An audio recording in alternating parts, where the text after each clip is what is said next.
Hello, I'm Alexis Duran, and this is Dealing with the Supernatural, where a guy pays me $5 to explain the supernatural to you. Still a slightly better deal than paying that homeless man across the street.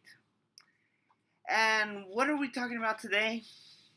Honestly, this is a topic I kind of wanted to avoid as long as possible, but here we are. Today's topic is demons. Alright,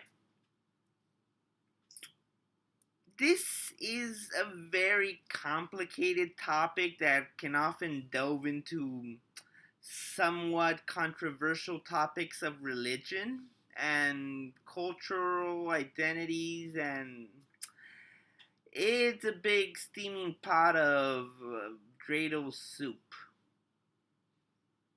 Dreidel soup? It's complicated. It is super, super complicated. Even trying to give a basic structure about all I know about demons would be like a 2 hour long lecture. But since Ivan pays me $5 to do about a 5 minute video, and he picks the topics, I kind of have to go along with it. So let me try to give you a basic rundown of demons. Alright. Yeah, demons are real. Try to sleep better at night knowing that. The thing is, there are a wide variety of what people would call demons. The first one that always comes to mind are the fallen, the first of what you might call demons. Let's not get into religion. I'm going to try to keep it as far apart from this as possible, but let's say they were something else. There was a toss up, they fell, and they're royally angry at all of us. It's kind of petty that such powerful and, let's just say, once divine beings kind of hate us for basically taking their place as the, I don't know, baby or the new favorite. But yeah, they have a lot of pent up anger and aggression towards everything on the lower planes, the mortal planes, us mostly. Yeah, you probably have heard of it in some way that they want our souls. Well, yeah, they do. It's because it's their act of rebellion. It's their revenge. The soul is supposedly the most perfect creation, something pure, something good. And if they get their hands on it, well, they like really turning the screws. Let's just put it that way. I could go on to their destination about consequences consequences of sins and all that, but no. Like I said, if I were to go into every little thing, it we would literally be in a 2 hour long lecture. But let's not get into that. If you want to know more about the Fallen, you can request it of me, and I could probably do a small video about them. But I'm just trying to give you an overview. Then there are a variety of demons from that. Once creation got going along, once people started doing stuff, they started making deals and things to get those souls. Because if a soul that otherwise might not end up with them could be turned on because of their own actions and end up in them, that made them real happy. Yeah. So that's where all those deals come from. Yeah, you know Robert Johnson. I don't know if any of you are music buffs, but the guy who sang about going to the crossroad to sell his soul and said he sold his soul for talent, which he had a lot of talent. Uh, yeah, that that actually did happen. Funny thing is, I hear that he already had the potential for that talent, so he really didn't need to make that deal. But there you go. Don't make deals. I can surmise that right there. Anyway, once creation started going around, we started getting various different versions of demons across cultures, across world, across religions. Now the reason is for that is because The fallen guys, well, how do I put this? They started making them. Some of them are through complicated means of bending energies and forces, bringing upon the ideals of the sins, the evils within our hearts, and bringing them to life, bringing creatures to life out of the worst of ourselves. Other times they got down and went down to Chinatown. When a demon and a person, I can't even say love there because they truly do hate us. Yeah, they got interacting with people. I kind of want to put an age thing here saying you gotta be 18, but I think you're getting what I'm saying. Yeah. Yeah. So that happens. Sometimes they crossbred so they could create other beings. Creatures that often had easier time existing in our mortal plane because the fallen had to dim their lights down a bit to make a metaphor. Because honestly, if you were to see them in their true form, even a now weaker form, you wouldn't make the deal with them. Not because you would be unwilling, just because your brain would explode. So, yeah. We got other sorts of demons. Some of them, as a friend of mine pointed out, are extremely hot. Because, well, like I said, they created them out of the sins. Some of them were lust. Some of them were greed, and they got twisted by that at origin. Yeah. Alright. The thing about demons is, I don't want to generalize, is that they come from a source that isn't, I don't want to say good, but it's filled with something very dark.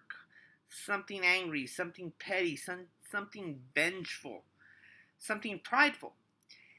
And, well, that does tend to stick around. That's why all demons tend to be monsters of some sort. That's why they are also technically soulless, because none of those things could produce a soul.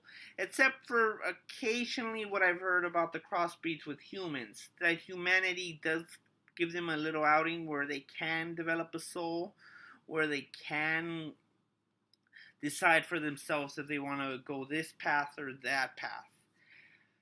So it's like, okay, to give you an example of that, it's like if the Omen, the kid, decided, you know what, I don't want to hurt these people. They've been feeding me. They seem nice. I'm not going to go take over the world.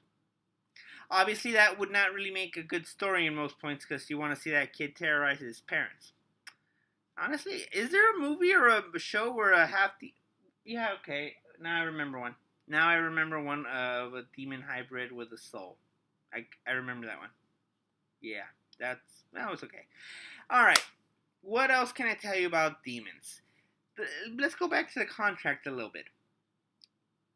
Like I told you, it's a part of their shtick to get the soul to be handed over. There's certain rules, certain properties about the soul that you can't just take them.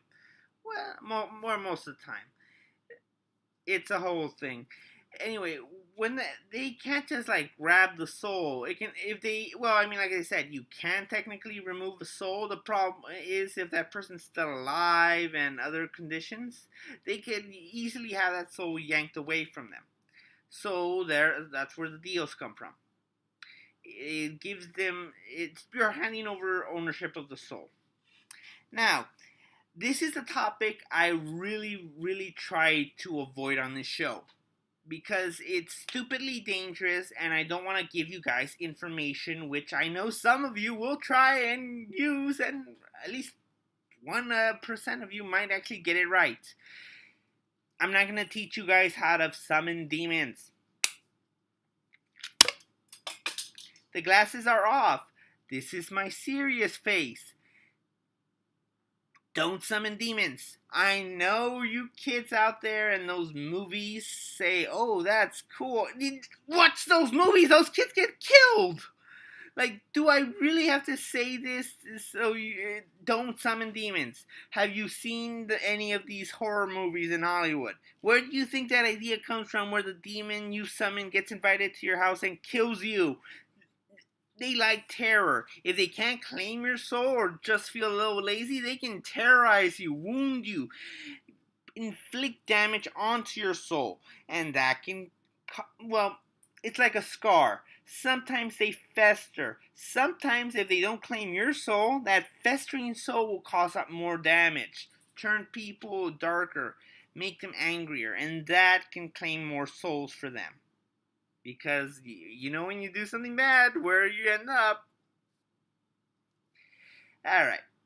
So, yeah. Not gonna tell you guys how to summon demons. If you end up finding a book that tells you how to do it, don't do it. Frankly, I would not recommend trying to summon anything.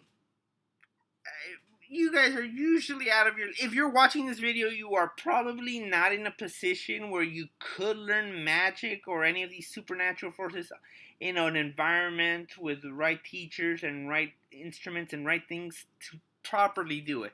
So if you end up somehow with any of this stuff, don't do it. I can't be any more specific. Also, just because, well, I have to. Demons are not interested in marriages. Why would a demon ask for Spider-Man's marriage? I know I'm being a geek here, but seriously, why Quesada? ¿Por qué? Why? I know that's happened a couple years ago, but I'm not gonna leave that out. It's just like, God damn it!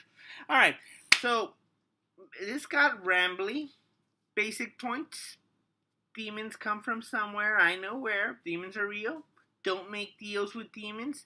Robert Johnson had talent. He shouldn't have made the deal. He probably would have found his own success. Don't summon demons. I think I said that twice. That's how important it is. My glasses fell off and I can't really see anything at this moment. There we are. Demons. I probably should tell you how to fight them.